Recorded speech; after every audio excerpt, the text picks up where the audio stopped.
And just, you know, the next question I was just about asking you is related to what you just said right now. I mean, if you look at your records, you've really done some great stuff with some very known people and all of that.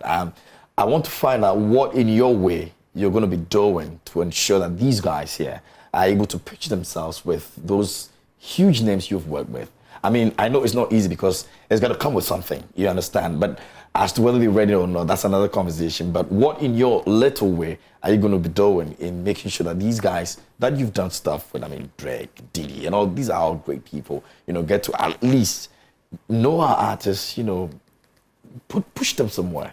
Well, this is what I was talking about, collaboration. You know, I've been here since 2000. But you see, the question that always comes up is you don't have someone who's been more or less the conduit for you, because you just don't wake up, for example, Sarkodie just wake up and says, I'm going to go to see Diddy. You know, you need to know someone who knows Diddy to be able to meet Diddy. I don't know how Khalid did with Burna Boy, but I'm sure the works proved it. And somebody also said, you know what, I can make this happen, and it happened. You understand? I think that is what we don't have here in Ghana, man. Well, that's what I'm saying. I mean, like I say, I picked Sarkodie. Sarkodie, he's great. You know what I mean? But I think he should be even higher. Like I think he should be on the same level as Burna Boy. You know, he's an amazing talent, and we have so many people like that. So I think those that are coming up, more collaboration between producers with artists. Once you start collaborating, you become stronger. You know, there's always strength in unity. So I'm like, in this industry, like I say, it's a shame because I found it so hard to try, and I have these contacts.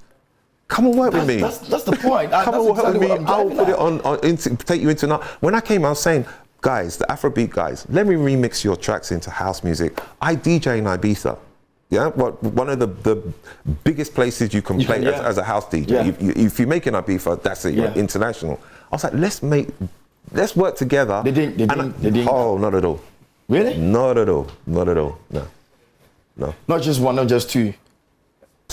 That's why I had to go and find. Everyone that you contacted was not ready? No, they weren't. So that's what I'm saying. I had to go out and find raw talent like Gampini and Fatty and people like that. And what's the excuse? They didn't believe in you? The team never wanted? It was very. What's the point? I mean, then we're going into another. We're going to go into another. I feel that sometimes we're our own enemies. Yes. And it's beginning to become a problem right now. You understand? So I want us to actually always try as much as possible to let people understand that, you know what, this is the problem. Let's not just try and, cover it up and make it look like all is well. It's not. We're having to fight a mentality, a culture. That's what you're coming up against. And it's a culture of distrust. It's well, if I give you this, what are you going to do with it? Or are you going to take my idea and run with it? It's always a distrust. Where instead of, you're a creative, I'm a creative, let's come together, let's brainstorm, let's work together and move on. That's always been my way. And I found it very, very hard to find like-minded people who have made it. Some people have made it to a certain level and they're happy to stay at that level. With me, I always want to go one further. I want to be international. I want to be worldwide. I don't want to just be big in Ghana. I want to know when I step into America, people know my name. When I step into Ibiza and I walk into people know my name. That's how, and it's not as a show off, but know my product. Because I want to leave a legacy of my music. I want it to be known worldwide. So, like I say, I've been here since 2015, ready to work with anybody that's really interested and serious. I'm here. Any of you artists out there, Afrobeat, hip life, whatever, we can all do stuff together. I don't get it.